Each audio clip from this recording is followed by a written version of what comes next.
Tá ótimo. Bom dia a todos, gente.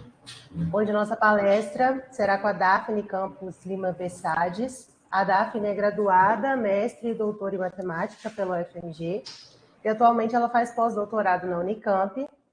E hoje ela vai apresentar para nós sobre grau mínimo de identidades estándar de álgebra de matrizes com evolução graduada e grafos canceladores. Daphne, obrigada por ter aceito o nosso convite. A palavra é sua e você tem por volta de 50 minutos para apresentar. Bom, então, bom dia a todos. Eu gostaria de começar agradecendo ao Departamento de Matemática de Uberlândia pela oportunidade de estar falando sobre esse tema aqui. E, bom, o tema que eu gostaria de discutir com vocês hoje é o grau mínimo de identidades estándar de álgebra de matriz com evolução graduada e grafos canceladores. Bem, por que é um título tão grande para uma palestra, né? Basicamente, conforme veremos aqui, diretamente a gente vai estar interessados em trabalhar com o problema de se determinar o grau mínimo de identidades estándar para álgebra de matriz munidas com evolução graduada transposta e com evolução graduada simplética. Contudo, as abordagens que nós daremos para esses problemas, elas utilizam relações conhecidas entre o problema de se determinar o grau mínimo de identidades estándar em vários contextos para as álgebras de matrizes, com o problema de se determinar quando um determinado tipo de grafo ele é cancelador ou não. Então, a gente tem um problema de pré-álgebras que acaba sendo relacionado com um problema que é puramente inerente à teoria de grafos. Então, a gente vai estar interessado em discutir um pouco sobre a relação entre esses problemas. Bom, para que a gente possa, então, discutir essas relações, eu vou começar estabelecendo sobre quais condições nós estamos trabalhando. Primeiramente, ao longo de toda essa palestra, F sempre denotará um corpo de característica zero. Todas as álgebras aqui consideradas serão álgebras associativas. Recordando que é uma álgebra associativa, a gente está considerando, então, um anel associativo que também tem estrutura de F-espaço vetorial e que a multiplicação por escalares é bem comportada com relação ao produto que a gente tem no nosso anel, né? Satisfaz essas igualdades. Bom, nós vamos denotar por MKF as álgebras de matriz de ordem K sobre F e denotaremos por F de X a álgebra livre, livremente gerada pelo conjunto X sobre F. Bom, como que a gente pode pensar nessa álgebra livre? Aqui a gente está olhando, então, para polinômios em várias variáveis e cujas variáveis são não comutativas. Então, aqui considerar x1 vezes x2 é diferente de considerar x2 vezes x1. Bom, nós dizemos, então, que um polinômio não comutativo ele é uma identidade polinomial para a nossa álgebra A se esse polinômio se anula sobre todas as substituições de elementos que a gente considerar na nossa álgebra. Bom, no caso em que nós temos uma identidade polinomial não nula para uma álgebra A gente diz, então, que essa álgebra é uma P-álgebra. E daí, então, surge o nome da área, né? Nós estamos interessados, então, em estudar álgebras que têm identidades polinomiais. Bom, aqui a gente vai estar interessado particularmente em um polinômio específico, que é chamado de polinômio estándar, e quando ele tem grau n, ele é definido dessa maneira. Vai aparecer n variáveis nesse polinômio, e a gente define, então, ele a partir dessa expressão. Aqui a gente considera todas as permutações de Sn. Cada permutação vai me gerar um monômio e o coeficiente de cada um desses monômios vai ser justamente o sinal da permutação que originou aquele monômio. Então, por exemplo, no caso em que eu tenho estándar de grau 2, aqui eu tenho essa expressão, esse monômio é derivado da permutação identidade, esse aqui da transposição 2 e, portanto, o meu sinal aqui é negativo, né? Quando a gente olha para o polinômio estándar de grau 3, a gente passa a ter 6 monômios que são originados a partir da permutação dessas 3 variáveis. Então, com isso que a gente pode observar aqui, à medida que cresce o grau do nosso polinômio estándar, a quantidade de monômios que eu vou obtendo é n fatorial. Então, determinar se o polinômio estándar ele é uma identidade polinomial para uma álgebra não é uma tarefa tão simples, porque você tem n fatorial monômios para poder ser avaliados, além de avaliar sobre todas as substituições da álgebra, né? Bem, contudo, o polinômio estándar tem algumas características que favorecem um pouco essas análises. Primeiramente, o polinômio estándar é um polinômio alternado, ou seja, quando eu considero a troca de duas variáveis aqui na expressão do polinômio standard, o que eu obtenho é o inverso da expressão original. Com isso, se eu considero, então, aqui duas variáveis iguais, o que eu obtenho é exatamente a expressão zero, né? Anula essa expressão.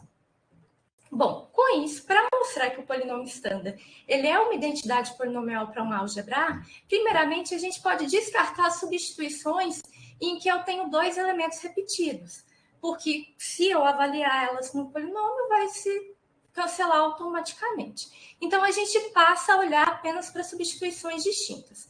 Além disso, a gente pode observar que o polinômio standard ele é um polinômio multilinear, ou seja, todas as variáveis dele aparecem em cada um dos monômios e aparece exatamente uma vez. Não tem grau acompanhando as minhas variáveis. Com isso, para a gente determinar se uma álgebra ela é ou não uma identidade, basta a gente olhar para uma base dessa álgebra A como espaço vetorial sobre F. Uma vez que ele se anular sobre essa base, ele se anula na álgebra toda. Bom, além disso, a gente tem essa igualdade aqui entre as expressões do polinômio standard de grau n mais 1, sendo consequência do polinômio standard de grau n. Ou seja, eu consigo obter a expressão do polinômio standard de grau n mais 1 dependendo da expressão de polinômios de grau menor, né? Dessa maneira. Aqui a gente considera cada variável aqui para fora, eu omito essa variável e faço a expressão do standard com as variáveis restantes. Bom, essa igualdade nos traz de informação seguinte. Uma vez que eu determino que o polinômio standard de grau n ele é uma identidade polinomial para minha álgebra, todos os polinômios standard de grau maior também serão. E uma vez que eu determino que o polinômio standard de grau n menos 1 não é uma identidade polinomial para minha álgebra, todos os polinômios standard de grau menor também não serão. Bom, dito isso, em 1950, a Mitsuru Levitsky, então, eles determinaram que o polinômio standard de grau 2K ele é uma identidade polinomial para as álgebras de matriz de ordem K. Além disso, eles demonstraram que não existe uma identidade polinomial de grau menor que 2K para as álgebras de matriz de ordem K. Então, note que aqui o teorema deles é muito forte, que eles determinam o grau mínimo entre todas as identidades polinomiais. Em particular, nós temos que, então, o grau mínimo, no caso das identidades standard, é igual a 2K também. Em 1963, Swan ele forneceu uma nova demonstração para o teorema de Mitsuru-Levitsky de modo muito interessante. Ele considerou a primeira parte do teorema e utilizou relações entre substituições de matrizes elementares no polinômio standard e relacionou isto com caminhos unicursais em grafos direcionados. Bom, a gente agora vai estar interessado em discutir um pouco sobre essa relação. Para isso, eu vou começar introduzindo alguns conceitos iniciais da teoria de grafos. A gente vai dizer, então, que um grafo ele é direcionado finito se ele consistir de basicamente de dois conjuntos.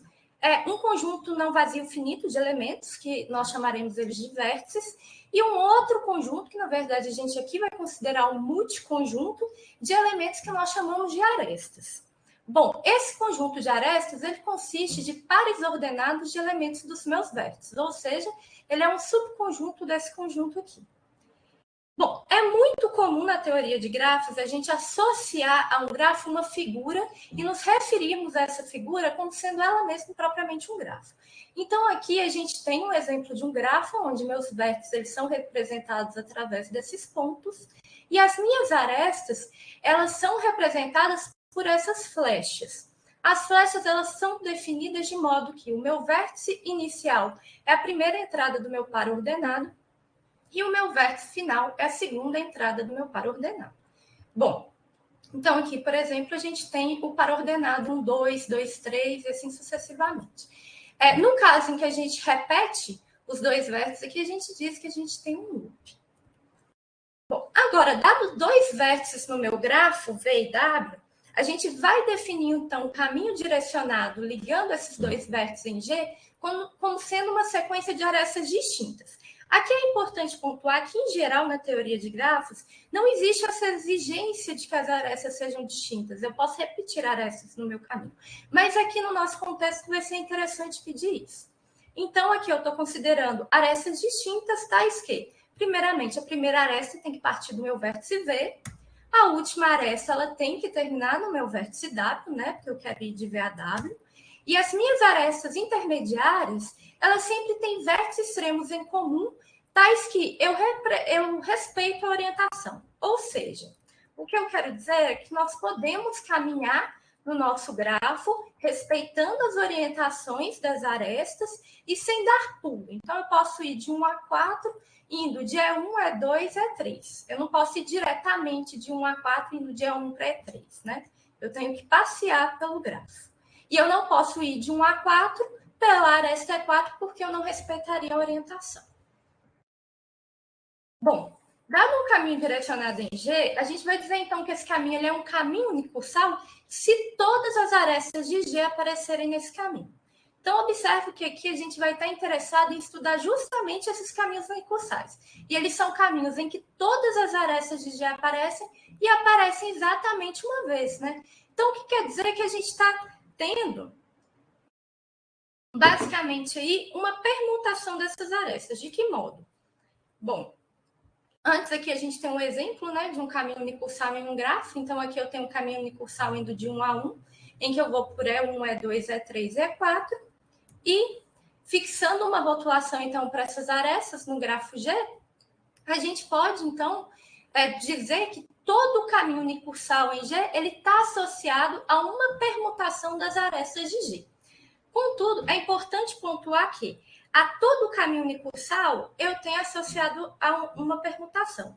Mas nem toda permutação das arestas de G me geram um caminho unicursal, né? Porque a gente tem que ter aquela condição de arestas tendo vértices extremos em comum para respeitar a definição de caminho, né? Então, nem toda permutação vai me gerar um caminho unicursal.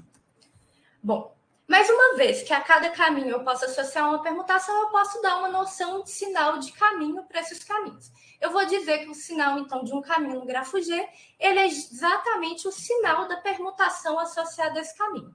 Com isso, um caminho vai ser dito positivo se o sinal da permutação associada é positiva e vai ser dito negativo caso contrário. Bom, nós dizemos, então, que um vértice V ele é cancelador em G se o número de caminhos positivos partindo desse vértice V foi igual ao número de caminhos negativos partindo desse vértice V. Então, é como se a gente tivesse ali um cancelamento, né? O grafo G completo vai ser dito cancelador se cada um dos vértices desse grafo G ele for cancelador. Bom, em 1963, então, Swan ele determinou o seguinte: se eu tenho um grafo direcionado com K vértices, pelo menos duas K arestas, então esse grafo ele é cancelador. E através desse teorema, ele obtém, então, a primeira parte do teorema de Mitsuru-Levitsky, que estabelece que o polinômio standard de grau 2K é uma identidade para MKF. De que maneira ele faz isso? Bom, aqui a gente vai denotar, então, por E e J as matrizes elementares K por K sobre F. Aqui minhas matrizes elementares são aquelas matrizes que na entrada EJ eu tenho ela como sendo 1 e todas as outras eu tenho elas como sendo 0. Bom, é conhecido que essas matrizes elas formam uma base para as álgebras de matrizes, né? Como espaço vetorial. Então, dessa forma, para mostrar que o polinômio standard de grau 2K se anula sobre MKF, basta mostrar que se anula sobre quaisquer substituições de duas K matrizes elementares distintas. Então, o que a gente vai começar fazendo é, bom, consideremos então uma substituição qualquer de duas K matrizes elementares. Aqui a gente está pedindo que sejam distintas, que a gente já sabe que se repetir vai anular. Bom, o que nós vamos fazer? A cada uma dessas substituições, nós vamos associar um grafo. De que maneira? Eu vou considerar meu conjunto de vértices como sendo os vértices de 1 a K, e a cada uma das matrizes elementares que eu tiver na substituição, eu vou associar uma aresta no meu grafo. Então, se aparece aqui a matriz EML, eu considero a aresta indo de M para L. Aqui me determina meu vértice inicial e aqui meu vértice final. Bom, por que isso é interessante para a gente? Porque quando a gente olha o produto de matrizes elementares, a gente tem que ele é definido a partir do delta de Kronecker. Ou seja, esse produto ele vai ser não nulo se J for igual a L e vai ter como resultado a matriz elementar E e M, ou seja, desse índice aqui inicial e desse índice final, certo? Mas, bom, essa regra, quando a gente olha para as arestas associadas a essas matrizes no grafo, o que essa regra está nos dizendo é que esse produto ele é não nulo se somente se eu puder passear entre essas duas arestas, ou seja, o J aqui ele é igual a L, então eu posso caminhar entre essas duas arestas. Quando a gente expande isso para um produto maior de matrizes, o que a gente obtém é que esse monômio de matrizes aqui ele vai resultar na matriz elementar não nula EJ, se somente se quando eu olho para a sequência de arestas associadas, essa sequência de arestas for um caminho unicursal que liga o vértice I ao vértice J. Então, a gente consegue olhar para os produtos, para os monômios de matrizes, como sendo caminhos unicursais no meu grafo, se eles forem não nulos. Dá. Mas como no polinômio standard de grau 2K, a gente multiplica cada um desses monômios pelo sinal das permutações, o que a gente está fazendo, na verdade, é, então, multiplicando por cada um dos sinais associados à permutação, né? Então, a gente pode pensar aqui que os coeficientes dos meus monômios são, na verdade, os sinais dos meus caminhos unicursais, né? Bom, mas Swan, ele estabelece, então, que grafos contendo K vértice, pelo menos duas K arestas, eles são canceladores. E nosso grafo aqui, ele é constituído de K vértice e duas K arestas. Então, com isso, a gente tem que qualquer vértice desse grafo, ele é cancelador. Então, eu tenho o mesmo número de caminhos unicursais positivos que eu tenho de negativos. Então, quando eu olho para cada um do conjunto de monômios que me resultam na matriz EIJ, a soma dos coeficientes, que vai ser a soma dos sinais dos meus caminhos, acaba sendo zero. E com isso, então, a gente obtém que a matriz resultante dessa substituição é a matriz zero. Bom, traduzindo, então, tudo isso que a gente discutiu, o que foi estabelecido é que a entrada IJ da matriz resultante, então, por substituições de matrizes elementares, é igual à soma do sinal dos caminhos, onde esses sinais aqui, eles estão percorrendo todos os caminhos unicursais que ligam o vértice I ao vértice J. Caso não existam caminhos unicursais ligando esses dois vértices, essa entrada é automaticamente nula, e se esses vértices não existirem no nosso gráfico também. Bem, como corolário disso, então, a gente vai ter que um grafo direcionado associado a uma substituição S de matrizes elementares no polinômio standard, ele é cancelador se somente se essa substituição anula-se sobre o polinômio standard, né? Então, para determinar quando eu pego uma substituição que ela anula ou não o meu polinômio, eu olho para o grafo associado. Se ele for cancelador, ela anula. Se ele não for cancelador, ela não anula o meu polinômio. Bom, mas aqui, então, a gente tem basicamente todas as nossas perguntas respondidas para o caso em que eu olho matrizes em geral, né? E que eu olho para grafos direcionados. Mas a gente pode perguntar também o que ocorre com outros tipos de grafos. Por exemplo, o que está acontecendo com grafos não direcionados? Em particular, é onde nós vamos estar mais interessados aqui em discutir o que acontece com grafos não direcionados que são bipartidos e qual a relação entre esses tipos de grafos serem canceladores com substituições de matrizes no polinômio standard. Ou seja, que tipo de substituições de matrizes eu estou tendo aí no caso. Bom, para discutir isso, então, eu vou recordar alguns conceitos de estrutura de álgebra. Dessa maneira, então, recordemos que uma aplicação linear estrela de A em A ela é dita uma involução em A se ela for um anti-automorfismo de ordem no máximo 2. Ou seja, se satisfizer essas duas condições aqui. Aqui eu estou pedindo ela ter ordem no máximo 2 e aqui satisfaz a condição de ser um anti-automorfismo, né?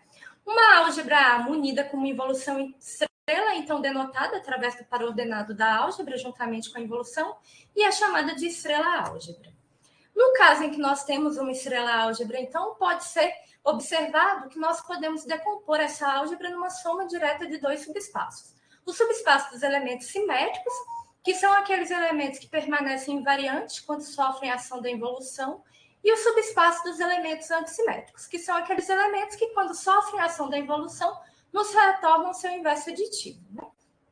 Nas álgebras de matrizes, um primeiro exemplo de involução surge naturalmente a partir da aplicação linear transposta, que associa cada matriz a uma matriz transposta. A gente sabe que a transposta ela satisfaz essas duas condições. Então, a gente tem uma involução para matriz de qualquer ordem. No caso de matriz de ordem par, a gente pode definir ainda uma segunda involução, que é a chamada involução simplética.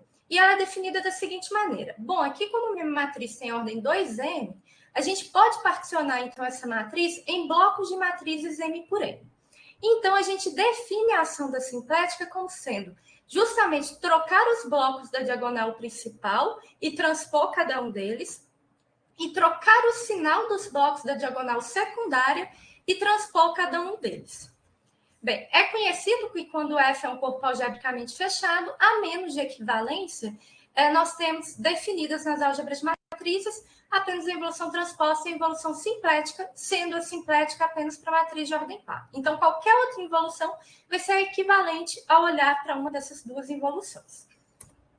Bem, recordando também, uma álgebra A, então, ela é dita uma superálgebra, uma álgebra Z2 graduadas, se existirem dois subespaços, A0 e A1, que a gente vai chamar, respectivamente, de componente par e componente ímpar, tais que, primeiramente, a gente também pode decompor nossa álgebra numa soma direta desses dois subespaços.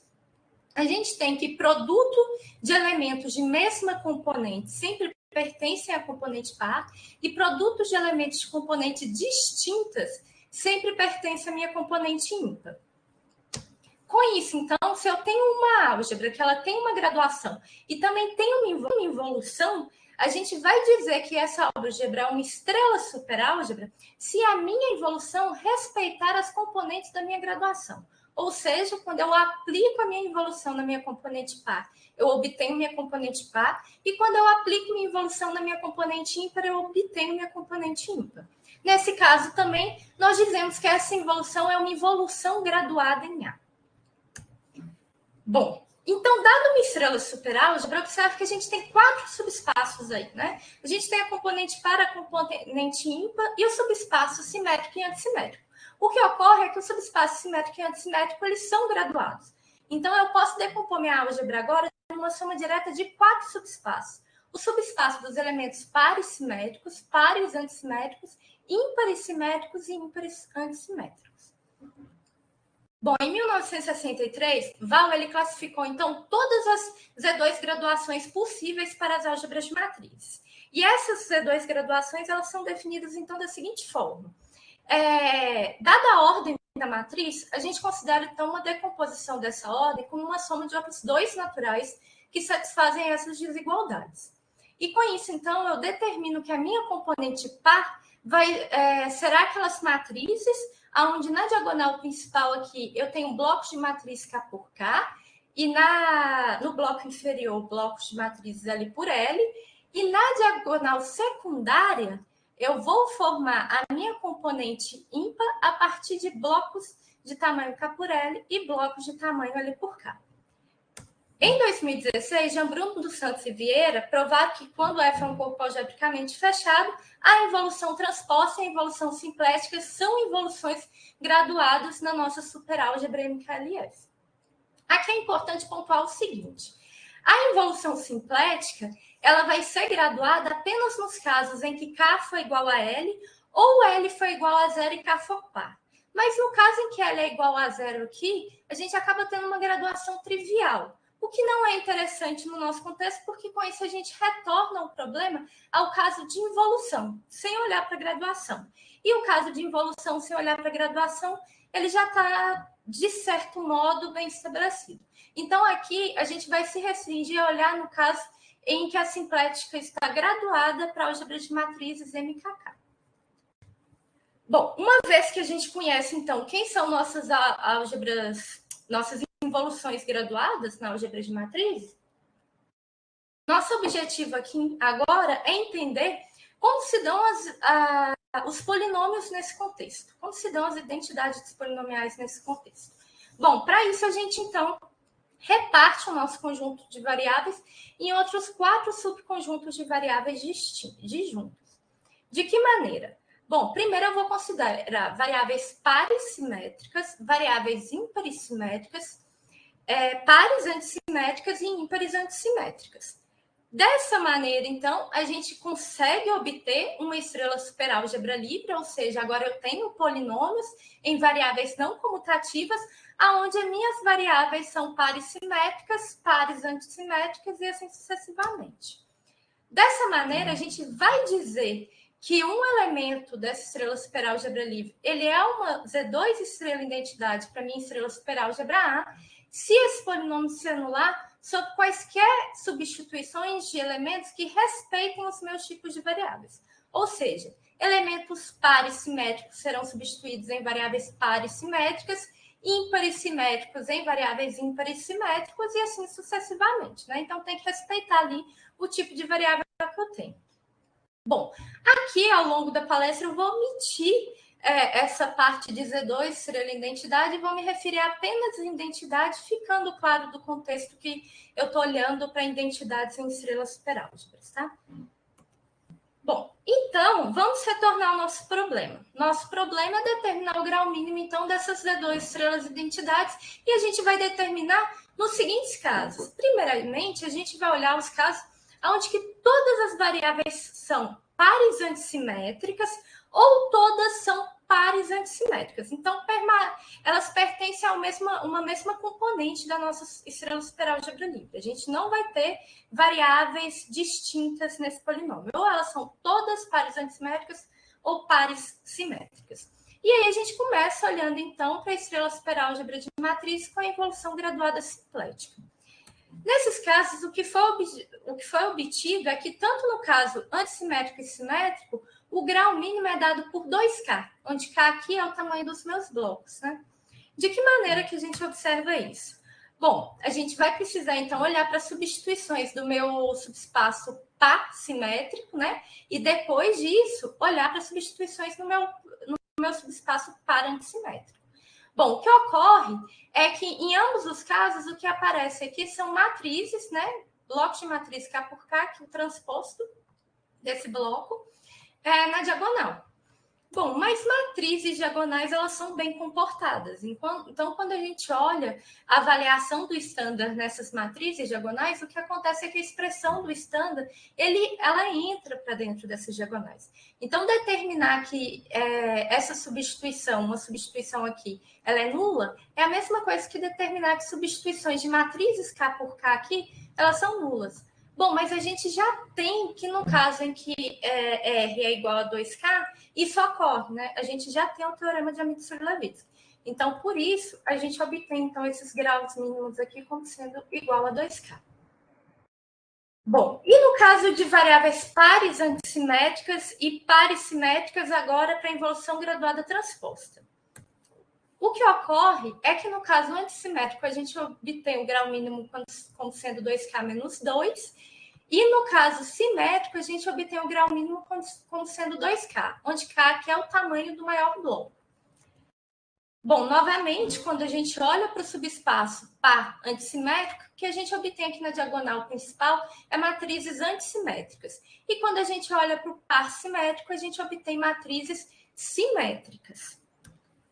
Mas em 1974, Rowe, então, ele estabelece que quando a gente olha para o polinômio standard e olha para as substituições de quaisquer matrizes antissimétricas, independente se elas são pares ou ímpares, qualquer tipo de antissimétrica, a gente tem que o grau mínimo é dado por 2K menos 2. E Slinko, em 1979, ele estabelece que no caso de matrizes simétricas, esse grau mínimo é igual a 2K. Então, bom, como aqui eu tenho matrizes antissimétricas e equissimétricas, eu tenho, respectivamente, que o grau mínimo aqui é 2K menos 2 e o grau mínimo aqui é 2K. Bom, esses resultados, assim como uma discussão mais geral sobre grau mínimo de identidades polinomiais em geral para as álgebras de matrizes com outras estruturas adicionais também, eles estão apresentados nesse artigo, que foi publicado em colaboração com a professora Ana Cristina Vieira e com o professor Rafael Bezerra dos Santos, da UFMG.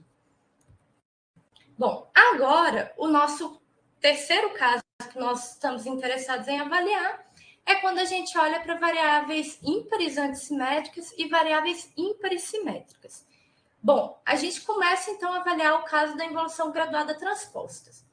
Nesse caso, a nossa análise já não é tão simplificada, porque quando a gente olha para as matrizes, esses produtos, quando substituídos no polinômio estándar, eles já não se comportam tão bem. Então, com isso, para abordar esse caso, a gente acaba precisando recorrer a outros tipos de abordagem, né? Mas a gente tem uma boa notícia. A gente observa aqui que a diferença entre esse subespaço para esse subespaço é apenas a troca de sinal aqui desse bloco inferior. Então, com isso, a gente consegue estabelecer que quando a gente olha para o polinômio estándar e determina que ele é uma identidade polinomial em variáveis ímpares simétricas, ele também o será em variáveis ímpares antissimétricas. E vale também a recíproca. Com isso, a gente pode, então, ao invés de trabalhar com os dois casos, a gente pode se restringir a um caso só e a gente escolhe, então, trabalhar com caso simétrico ímpar. Com caso simétrico ímpar. Bom, para abordar esse caso, a gente, então, precisa traduzir esse problema para os problemas inerentes a grafos. Agora, no meu caso aqui, eu estou olhando, então, para a substituição de matrizes simétricas ímpares. Quando eu olho para o grafo que vai estar associado, o que ocorre é que esse grafo ele não vai ser direcionado. Então, a gente precisa da noção de grafo não direcionado, que é a mesma noção de grafo direcionado, apenas que aqui meus pares, que antes eram ordenados, agora não são. Ou seja, as minhas flechas que antes tinham orientação, agora não tem mais orientação. Com isso, então, um caminho num grafo G, ele vai ser novamente uma sequência de arestas distintas, tendo vértices extremos em comum, mas eu posso caminhar aqui no meu grafo sem precisar preocupar com orientações de arestas, né? Bom, a gente vai dizer agora que um caminho ele é euleriano se todas as arestas do grafo G aparecerem e como aqui meu caminho é arestas distintas, todas elas aparecem e aparecem exatamente uma vez, né? É a mesma noção que a gente tem para caminhos unicursais, só que agora traduzindo para grafos não direcionados. Então, nesse caso, esses caminhos serão chamados de caminhos eulerianos. Bom, o que a gente pode perceber é que quando a gente olha para um grafo agora, não direcionado, a gente tem um caminho euleriano aqui ligando o vértice 1 a 1, como sendo E1, E2, E3, E4. Porém, eu posso fazer também o caminho E4, E3, E2, E1. Ou seja, a minha quantidade de caminhos a ser considerados cresce. Bom, novamente, a gente pode rotular essas arestas. A cada caminho euleriano, então, a gente vai ter associado uma permutação. Novamente, a gente pode definir a noção de sinal de caminho como sendo sinal da permutação associada. A gente diz que é positivo se a permutação for positiva, diz que é negativo se for negativa, e a gente consegue definir, então, aqui nesse caso também, a noção de vértice cancelador. A gente vai dizer que o vértice agora é cancelador se a mesma quantidade de caminhos eulerianos positivos for a quantidade de caminhos eulerianos negativos, e o grafo vai ser completamente cancelador se cada um desses vértices forem cancelador. Bom, agora, no nosso caso, a gente vai olhar, então, para matrizes simétricas obtidas a partir da minha base canônica, né? A gente olha para aquela base canônica de matrizes simétricas que consistem de matrizes elementares diagonais, né? E matrizes canônicas dessa forma aqui, né? No caso em que I é diferente de J, a gente considera a soma de EJ com EJI. Bom, dada então uma substituição de matrizes simétricas distintas no polinômio estándar, a gente vai associar um grafo. Agora a gente associa esse grafo considerando os vértices como sendo exatamente os índices que aparecem aqui, né? nessas matrizes e a gente vai definir nossas arestas a partir também das arestas que aparecem na minha substituição. Então, se eu tenho aqui a aresta ISJS, é porque aqui apareceu uma matriz TISJS. Por exemplo, aqui a gente tem uma substituição com essas matrizes simétricas e, portanto, eu tenho as arestas 1, 4, a aresta F1 sendo 1, 4, a aresta F2 sendo 2, 4 e F3 sendo 3, 4. Novamente, quando a gente multiplica matrizes simétricas, canônicas distintas, o que a gente obtém é uma matriz elementar. E a matriz resultante que a gente vai obter aqui é justamente o vértice inicial que eu tenho da aresta associada e o vértice final que eu tenho da última aresta associada a essa matriz, né? E esse produto vai ser não nulo se somente eu puder caminhar nessas arestas. Bom, em 1974, Owens, então, ele estabelece um resultado parecido do que foi estabelecido por Swan. Aqui ele estabelece, então, que a entrada IJ da nossa matriz obtida pela substituição de matrizes simétricas no polinômio estándar vai ser igual à soma do sinal de todos os caminhos eulerianos que ligam o vértice I ao vértice J. Se eu não tenho caminhos eulerianos ligando esses vértices, normalmente essa entrada é nula. E caso esses vértices não apareçam, toda a nossa matriz é nula. Bom, um grafo associado a uma substituição S, então, de matrizes simétricas canônicas no polinômio estándar, ele vai ser cancelador somente se o polinômio estándar anula-se sobre a substituição S. Então, bem, se eu quero determinar que o polinômio estándar não é uma identidade para minhas álgebras de matrizes, por exemplo, o que eu preciso fazer é dar uma substituição que não anula esse polinômio. Então, eu posso dar essa substituição demonstrando que o grafo associado ele é um grafo não cancelador. E é dessa maneira, então, que nós vamos estabelecer o seguinte resultado. A gente vai ter que o polinômio estándar de grau R em variáveis simétricas ímpares, ele é uma identidade polinomial, no caso que a gente olha para a inversão graduada transposta. Se ele for uma identidade polinomial, então esse grau aqui ele tem que ser necessariamente maior ou igual a 2K mais 2L menos 5, nos casos em que ambos os K e L são ímpares. São, então, esses dois números aqui que aparecem, ambos eles têm que ser ímpares. Bom, para demonstrar isso, então, a gente precisa obter uma substituição de 2K mais 2L menos 6 matrizes que não anulam o meu polinômio estándar, né? Que assim eu tenho essa cota aqui. Para demonstrar isso, então, o que a gente precisa fazer é pegar 2K mais 2L menos 6 nas minhas matrizes, né? Ímpares, simétricas, canônicas, e olhar para a substituição delas. Como a gente aqui tem um bloco de tamanho K por L aqui, L por K, o que a gente vai fazer é tomar a primeira linha do bloco, a última linha do bloco e as duas primeiras colunas, né? Contudo, as duas últimas primeiras entradas da última linha, a gente vai desconsiderar essas entradas. Quando a gente olha para o grafo associado a essa substituição, o que ocorre é que a gente obtém esse grafo. Então, nosso interesse vai ser determinar que esse grafo ele é um grafo não cancelador. Então, a gente passa a olhar para o vértice de grau K. Então, a gente vai querer descrever todos os caminhos eulerianos ligando o vértice K ao vértice 1 nesse grafo. O que ocorre é que a gente consegue fazer essa descrição se a gente chama esses caminhos aqui de tamanho 2, de C1, C2 até CL, respectivamente, CL-2 aqui, né, respectivamente. E aqui, uma vez que eu entro nessa parte, nesse subgrafo aqui do meu grafo, eu tenho que percorrer todo esse subgrafo para poder sair pelo vértice 1. Então, eu consigo descrever esses caminhos via esses caminhos aqui que eu chamo de D. Bom, uma vez que a gente descreve, então, todos esses caminhos, quando a gente olha para o sinal associados a esses caminhos, a gente obtém que todos esses caminhos são negativos. E com isso, então, esse vértice K ele é cancelador automaticamente. Bom, no caso em que meus números aqui são são par, um desses números eles são par, K ou L é par, O que a gente obtém, então, como resultado, é que o polinômio standard ele vai ser uma identidade para matrizes simétricas ímpares. Então, esse grau ele tem que ser necessariamente maior ou igual a 2k mais 2l menos 3. Para estabelecer isso, que a gente vai precisar? A gente vai precisar de uma substituição de 2k mais 2l menos 4 matrizes.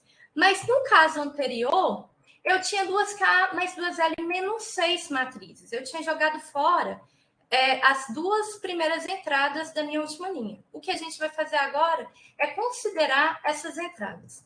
Quando a gente considera essas entradas, a gente olha novamente para o vértice K, mas agora o número de caminhos ele cresce consideravelmente e, além disso, a gente passa a ter caminhos pares e caminhos positivos e caminhos negativos.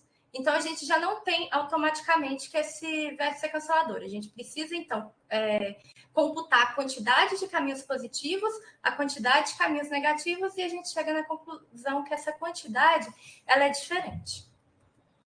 Bom, mas o que ocorre? Quando eu olho para substituições, para o grafo associado a substituições simétricas, eu tenho grafos não direcionados, no geral. Mas aqui eu estou olhando para substituições de matrizes simétricas ímpares. O que está acontecendo, então, com o meu grafo por ela ser ímpar? O que está acontecendo é que todos os grafos que a gente obtém associados, eles são chamados de grafos bipartidos. Ou seja, um grafo ele é de bipartido se, quando eu considero o meu conjunto de vértices, eu tiver para ele uma partição em dois subconjuntos distintos, aonde que a gente tem a seguinte propriedade satisfeita. Qualquer aresta do meu grafo, ela liga um vértice da minha parte aqui, VA, a um vértice da minha outra parte aqui, VB. Eu não posso ter vértices de mesma parte sendo ligados por uma aresta. E é justamente o que ocorre nesses grafos, né? A gente observa aqui que a parte de 1 a K e a parte de K mais 1 a K mais L, a gente não tem arestas aqui ligando os vértices da mesma parte. Então, com isso, a gente está considerando, nesse caso, grafos não direcionados bipartidos. Bom, então, para estabelecer que aquelas cotas que eu dei anteriormente são grau mínimo, o que eu tenho que fazer, então, é mostrar que, bom, qualquer substituição não anula. Então, eu tenho que mostrar que qualquer grafo bipartido, ele é cancelador a partir daquela cota. E é justamente isso que a gente estabelece. No caso em que K ou L é par, a gente tem que qualquer grafo euleriano bipartido com K mais L vértices e 2K mais 2L menos 3 arestas, eles são grafos canceladores. No caso em que K e L é ímpar, a gente conjectura que aquela cota fornecida ela é, de fato, o grau mínimo, mas a gente ainda não tem estabelecido esse resultado. Bom, no caso agora que a gente olha para a evolução graduada simplética, e a gente olha para variáveis ímpares antissimétricas aqui, o que ocorre é que a gente acaba determinando que esse grau mínimo ele é igual a 4K menos 1. A gente fecha bonitinho.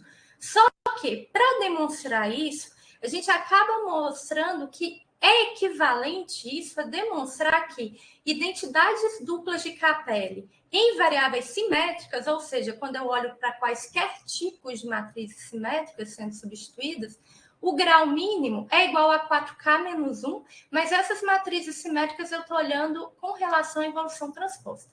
Então, aqui a gente passa de um problema com o polinômio standard para a identidade dupla de Capelli e com a evolução graduada simplética para involução transposta. Apenas a involução transposta, não é graduada nesse caso. Bom, mas quem são essas identidades duplas de Capelli? As identidades duplas de Capelli de grau total 2n menos 1 e 2n são definidas da seguinte maneira. Agora, a gente vai considerar dois conjuntos de variáveis, as variáveis u's e as variáveis v's. E agora a expressão do meu polinômio ela é obtida de modo alternado. Então, eu tenho um produto alternado aqui de U alternado com V, U alternado com V, e assim até o fim da expressão. A permutação agora não ocorre entre todas as variáveis. As variáveis U são permutadas com as variáveis U e as variáveis V com as variáveis V. E o sinal dos meus monômios agora é o produto dessas duas permutações. No caso em que eu tenho a mesma quantidade de variáveis us que variáveis v's, é o mesmo tipo de expressão, a única diferença é que aqui eu iniciava com 1, terminava com 1, aqui eu inicio com 1 e termino com v. Então, a gente vai querer olhar para o grau mínimo para o grau mínimo total, né? Aqui a gente está olhando para o total da quantidade de variável. A gente vai querer, então, olhar para o grau mínimo no caso de identidades duplas de Capelli.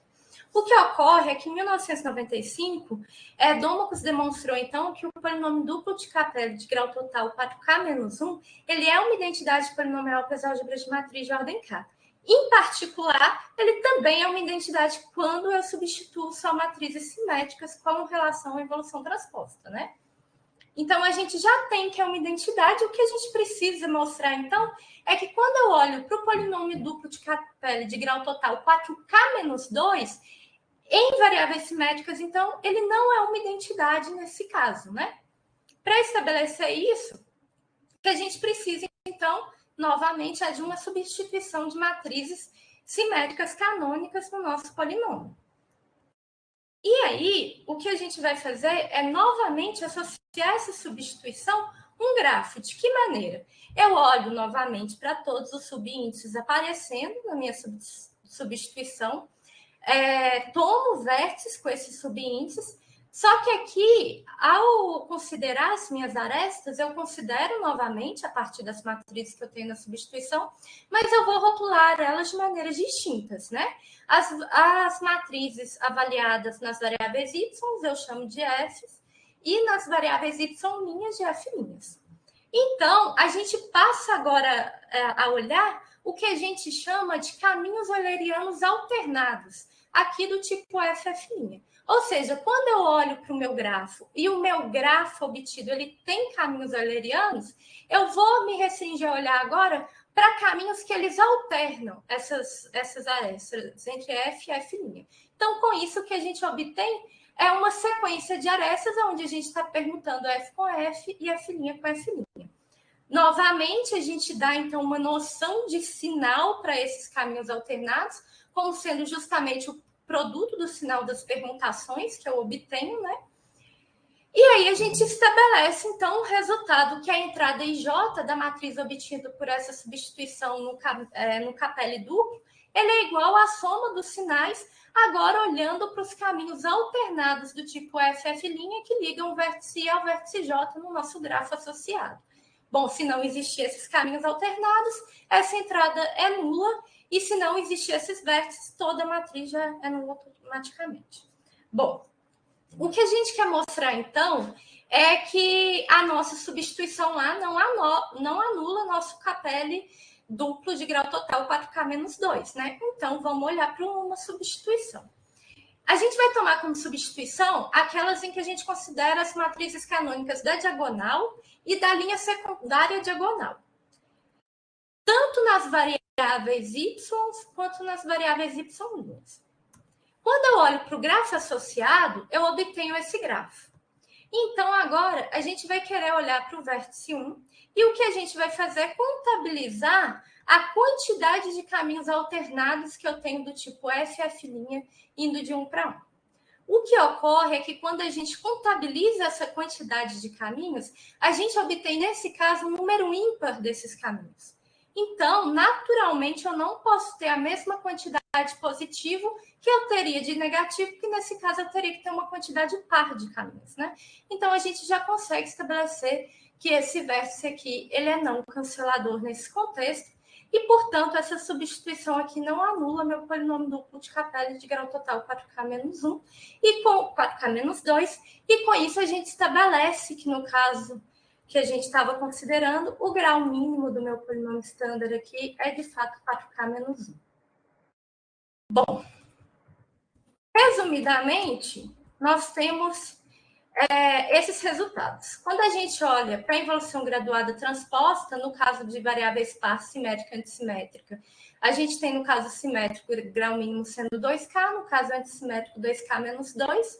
No caso da evolução graduada transposta, a gente tem que o caso simétrico e antissimétrico é equivalente, no caso de variáveis ímpares, né? E aí a gente tem, no caso em que K ou L é par, a gente tem estabelecido o grau mínimo como sendo 2K mais 2L menos 3. No caso em que L e K são ímpares, a gente ainda tem aberto que esse é o grau mínimo nesse caso. A gente tem bons indicativos que esse é o grau mínimo nesse caso, mas ainda não está completamente fechado. No caso da involução graduada simplética, no caso par, ambos os casos, antissimétricos e simétricos, o grau mínimo é 2K. E no caso de variáveis ímpares, a gente tem que um antissimétrico, aqui nesse caso é 4K menos 1. Bom, esse resultado está estabelecido nesse artigo, feito em colaboração também com o professor Rafael Bezerra dos Santos e com a professora Ana Cristina Vieira. E no caso em que a gente considera variáveis simétricas ímpares, a gente tem a conjectura que esse caso aqui é 4K menos 5, porque ali o E, no caso em que K é igual a 2, 3, e computacionalmente também no caso K é igual a 4, mas ainda também não temos estabelecido. É importante pontuar aqui que esses resultados, no caso da involução graduada transpostos, eles são feitos em colaboração com o professor Maurício Colares. Bom, era isso. Muito obrigada pela atenção de vocês. Obrigada, Daphne. Estou eu tentando abrir. Obrigada. Obrigado aí.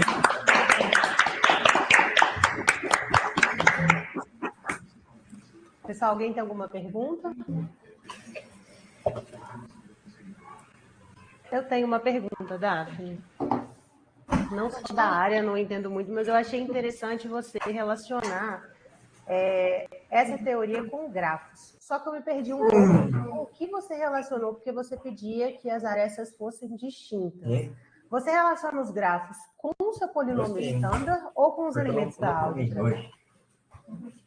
Então, você relaciona, nesse caso aqui, com os elementos, com as matrizes canônicas que você está pegando na substituição. Então, aqui eu estou relacionando o grafo com a substituição, certo?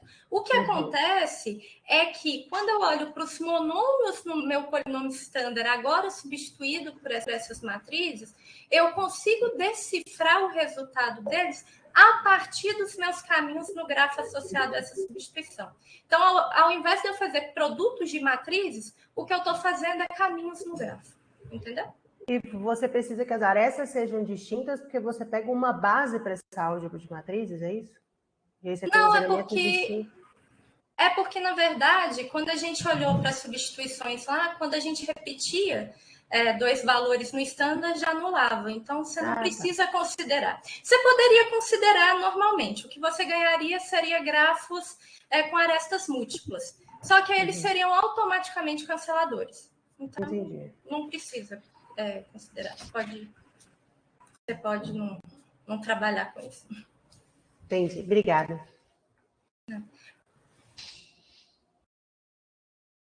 Mais alguém quer perguntar alguma coisa, gente? Então, vamos agradecer a Daphne de novo. Obrigada, Daphne.